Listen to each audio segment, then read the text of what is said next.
Faire se rencontrer Julie et la médecin qui a procédé à son IVG. Voilà l'idée. Une rencontre en dehors du temps médical pour revenir sur ce moment de juillet 2018, bien entendu, mais surtout pour constater ce qui en a émergé.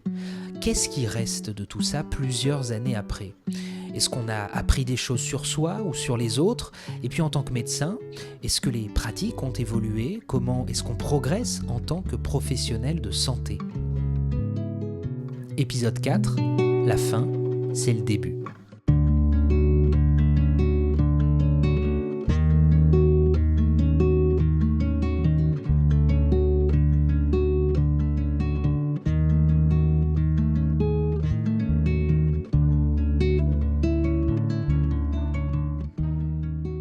Moi, je marche beaucoup par l'intelligence émotionnelle et par le feeling. Et je pense que ce moment-là, c'est d'un côté, on a dû prendre une décision de avorter, de pas continuer une grossesse qui n'était pas voulue ou programmée à ce moment-là. Et avec cette décision-là, on est tombé sur du coup Docteur Dumortier qui a rassuré aussi dans ce moment-là, m'a fait sentir, même si j'étais émotionnellement, peut-être aussi par les hormones et puis par la décision, etc., a pu déjà me rassurer, me guider, mais aussi me donner les bons éléments pour que je comprenne tout le processus et ça m'a donné... c'était ce côté aussi de trouver une personne de confiance avec qui on peut continuer en tant que médecin traitant et puis continuer pour les années à venir, d'avoir quelqu'un de confiance. C'est une charge mentale, ça, d'être la bonne étoile des gens. Je pense pas que je le vis comme ça. Je pense que c'est notre travail, c'est notre métier. Et le fait de rendre service et de savoir qu'on permet aux personnes de se sentir en confiance et bien prises en charge, c'est une satisfaction. On est heureux de pouvoir apporter ça. Quel regard, Julie, vous portez du coup sur votre prise en charge ? Je ne sais pas si vous y avez déjà repensé. Est-ce que vous vous êtes dit, par exemple, tiens, j'aurais aimé que ça se passe peut-être autrement, ou même aujourd'hui, vous vous dites, tiens, ce serait bien qu'on ajoute ça, ou qu'on fasse plutôt comme ci ou comme ça ? Non, au contraire, c'est parce que la prise en charge était... complètement un peu autre chose, même aussi déjà de rentrer dans le cabinet, d'avoir un cabinet très moderne, ce suivi aussi où tous les médecins partagent en fait les informations, donc même si le médecin n'est pas là à ce moment-là, toutes les infos sont partagées, donc ce qui est très pratique et en fait tout était positif depuis le début et je me sentais bien et c'est pour ça que j'avais envie aussi de continuer à revenir.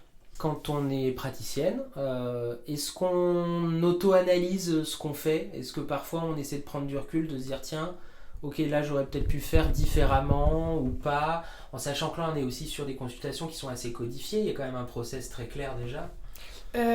Oui, on fait pas mal de remises en question, ne serait-ce que parce qu'on a des staffs hebdomadaires au cabinet. Ça explique ce que c'est. Ouais. Donc on a des staffs tous les lundis en début d'après-midi, ce qui explique que les cabinets Ipsos sont fermés en début d'après-midi le lundi, où en fait... on discute tous ensemble des différentes consultations qui ont pu être un peu compliquées ou difficiles. Ça peut être pour des raisons purement médicales, mais ça peut aussi être pour des raisons humaines ou de communication. Et ça nous permet de nous remettre en question en permanence et d'avancer et de modifier nos pratiques de telle sorte qu'elles soient le plus adaptées possible. À la fois à le ou la patiente qu'on a en face de nous, mais aussi à avancer avec notre temps, notre époque et permettre de ne pas rester sur nos acquis. Combien de temps ça dure par rapport... Est-ce que ça dure à peu près comme une consultation lambda ou pas du tout ? On est sur autre chose ? Non, c'est des consultations qui sont plus longues. Et là, en plus, dans cette situation, comme c'était la première fois que je vous voyais, il fallait aussi qu'on fasse le dossier, donc qu'on fasse connaissance. Donc il y avait un certain nombre de questions sur les antécédents médicaux, chirurgicaux, le mode de vie, en plus de la consultation IVG, qui elle en plus de base est plus longue parce que en plus de l'IVG on aborde aussi la question de la contraception. On demande systématiquement si on veut faire un bilan IST, donc maladie sexuellement transmissible, si on veut consulter un psychologue, quelle sera la suite à donner à cette consultation, est-ce que quand on se reverra pour le post-IVG on en profitera pour poser un stérilet, un implant. Donc c'est des consultations qui durent minimum 40 minutes. Et là, je dois confirmer que en fait, tout ça, toutes ces questions, etc., ça m'a rassurée. En fait, c'est un peu ce côté moderne, le suivi. Il y a tout le dossier qui a été créé, qui était assez rassurant pour moi de mon côté, parce que patiente, je connaissais aussi d'autres médecins ou d'autres cabinets où c'est un peu différent. Et tout ça, en fait, tout ce suivi global et puis la prise en charge était super positive. C'est pour ça que voilà, je me sentais à l'aise aussi durant ce rendez-vous-là, mais aussi par la suite. Vous avez pas eu peur, pas de réticence à en parler pendant cette consultation ? Non, parce qu'il y avait une certaine... Comme c'était un suivi donc médical, je me sentais à l'aise de pouvoir en parler. Et puis, c'est sûr que il y avait ce côté où j'étais encore... pas dubitative, mais où j'avais besoin aussi d'être rassurée par quelqu'un qui s'y connaît, qui m'explique ce qui se passe, etc. Et tout ce côté était, j'en ai pas un bon souvenir, mais un souvenir positif à ce moment-là, d'un encadrement exactement ce qu'il me fallait. Alors avec Julie, votre relation elle s'est prolongée puisque docteur Dumortier, vous êtes devenue la médecin traitante de Julie. Alors en dehors de ce cas très précis, est-ce que on arrive à avoir des retours, à garder le contact avec des personnes qui sont venues faire une IVG ? Alors on a des retours parce qu'on a un questionnaire patient systématique après les consultations, donc on a effectivement des retours. Après je dois reconnaître que sur les consultations IVG, à ma connaissance on n'est pas énormément de retours ou de feedback. Par contre on peut avoir des feedbacks oraux, notamment au moment de la consultation post-IVG où les patients-patientes peuvent nous remercier pour... la façon dont on les a pris en charge, suivis et répondu à leurs questions. Ce, surtout quand c'est des prises en charge en plus isolées, où on fait juste l'IVG, où c'est des personnes qu'on ne va pas revoir. Souvent, elles nous adressent un petit mot de remerciement quand ça s'est bien passé. Oui, assez régulièrement, on a des retours. Après, on a aussi des retours négatifs, mais sur les consultations IVG spécifiquement, j'avoue que j'ai pas ce souvenir-là. Julie, vous l'avez évoqué notamment dans le premier épisode, ce qui a aussi motivé votre choix, c'était que vous aviez une hygiène de vie, disiez-vous, qui n'était pas compatible avec le fait d'avoir et même de concevoir un enfant. Oui, c'est exactement ça. C'est ça qui a fait que...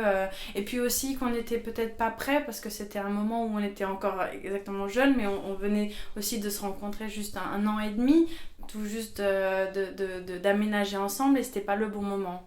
On n'était pas... Il n'y avait pas cette conscience prise où on s'est dit, ok, c'est le bon moment, maintenant on fait tout pour bien faire les choses. Alors, ce qui est certain, c'est que ça impacte la fertilité, mais là, la question n'est pas de la fertilité, puisque vous étiez enceinte. En fait, au premier trimestre, c'est ce qu'on appelle la loi du tout ou rien. Donc, en fait, si ça doit impacter, ça induira une fausse couche. Et si ça n'impacte pas, ça veut dire que la grossesse suit son cours. Après, par contre, c'est certain, sur le deuxième et le troisième trimestre, les consommations d'alcool et le tabac ont des impacts qui ont été démontrés scientifiquement. À la fois un impact sur le placenta et donc du coup des risques de retard de croissance intra-utérin, mais aussi des risques avec des faciès et des morphotypes qui peuvent être un petit peu atypiques sur les consommations d'alcool, mais encore une fois chroniques. On n'est pas sur des consommations d'alcool épisodiques, quoi. Julie, on vous a écouté tout au long de ce podcast, on a senti souvent l'émotion, parfois on a entendu des larmes, et me disiez-vous, ce ne sont pas des larmes de regret ?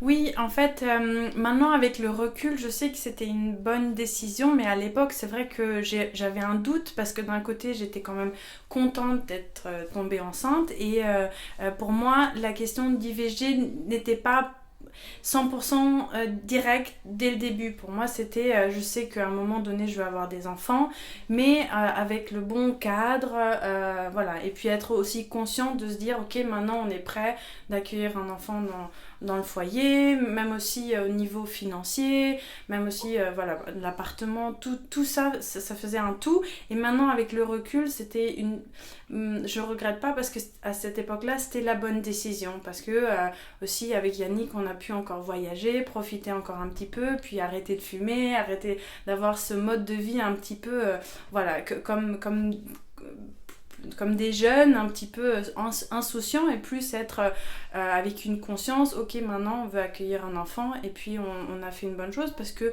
voilà, maintenant on a 2 enfants en bonne santé, et je pense c'est ça qui est le plus important. Est-ce qu'à l'issue de cette expérience, vous avez appris des choses sur vous-même ou sur les autres ? Oui, on apprend dans chaque phase de vie, on apprend, c'est sûr, de déjà prendre une décision qui est aussi importante.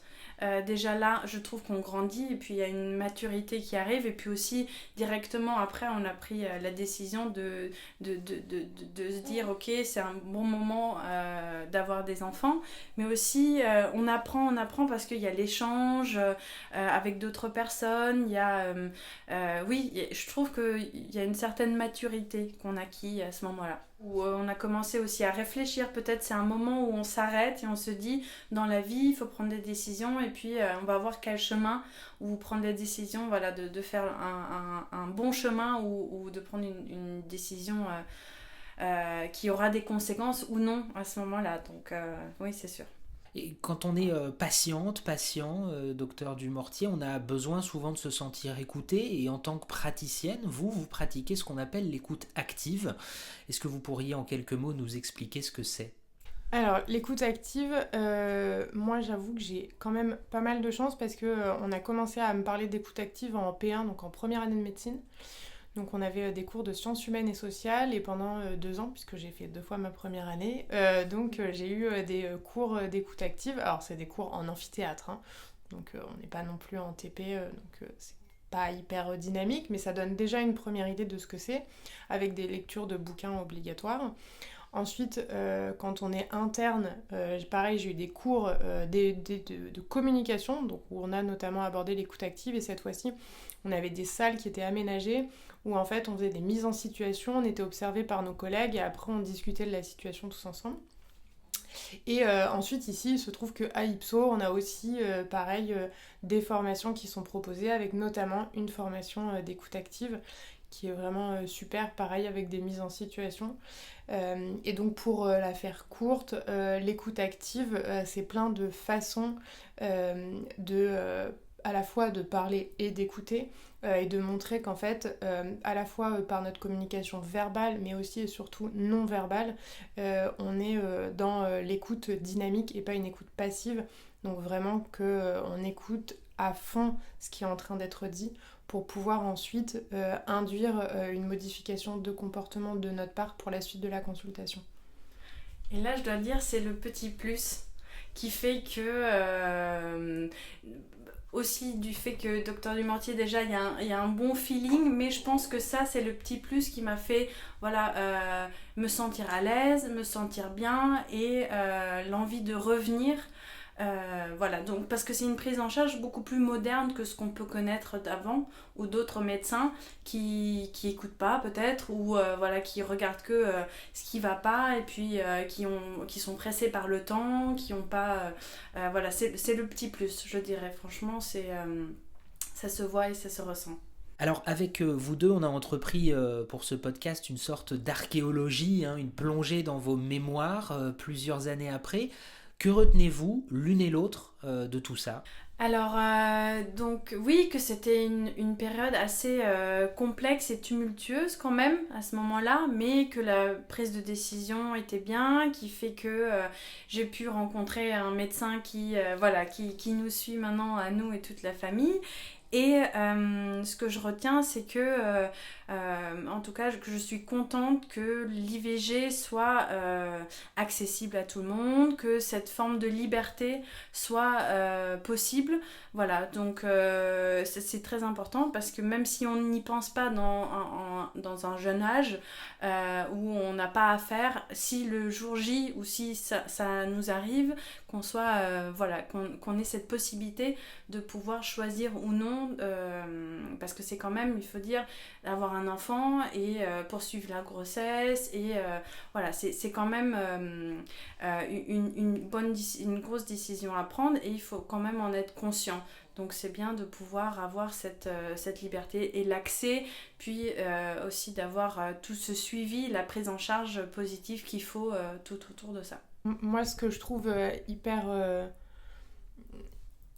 agréable dans cette histoire, c'est que au-delà du fait que je fasse des IVG et du suivi gynéco, parce que ça me tient à cœur, en fait au final du coup je suis votre médecin traitant et celui de votre conjoint et de vos enfants, et donc en fait je suis avant tout un médecin généraliste, et ça c'est important parce que du coup c'est quand même mon cœur de métier, et c'est en ça que je trouve riche le métier de médecin généraliste, c'est de pouvoir proposer une prise en charge vraiment globale et d'avoir une perception qui est vachement plus, on va dire, holistique en fait, de toute la situation, et pas un instant T, même si ça m'arrive de faire des instants de vie, voilà, mais il y a quand même quelque chose de très riche dans cette prise en charge, je trouve.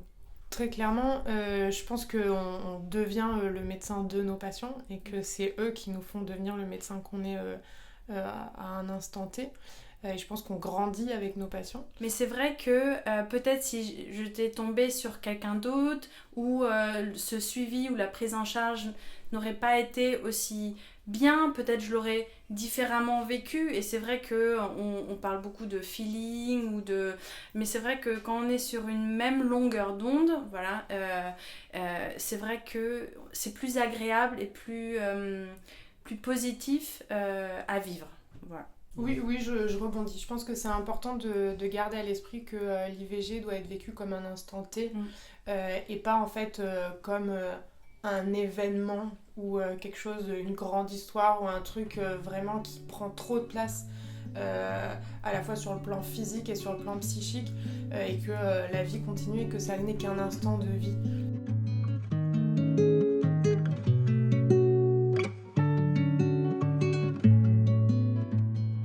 Ainsi s'achève le 4e et dernier épisode de la série Juste un moment. Ce podcast a été produit par Ipsos Santé.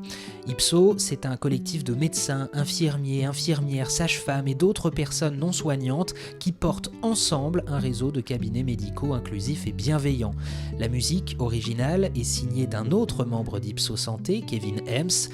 Et puis un grand merci à Julie et Yannick d'avoir accepté de traverser à nouveau ces souvenirs avec nous.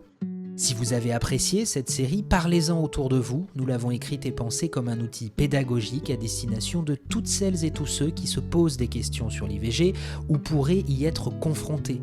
Partagez, commentez, notez ces épisodes sur vos plateformes favorites, cela nous aidera énormément.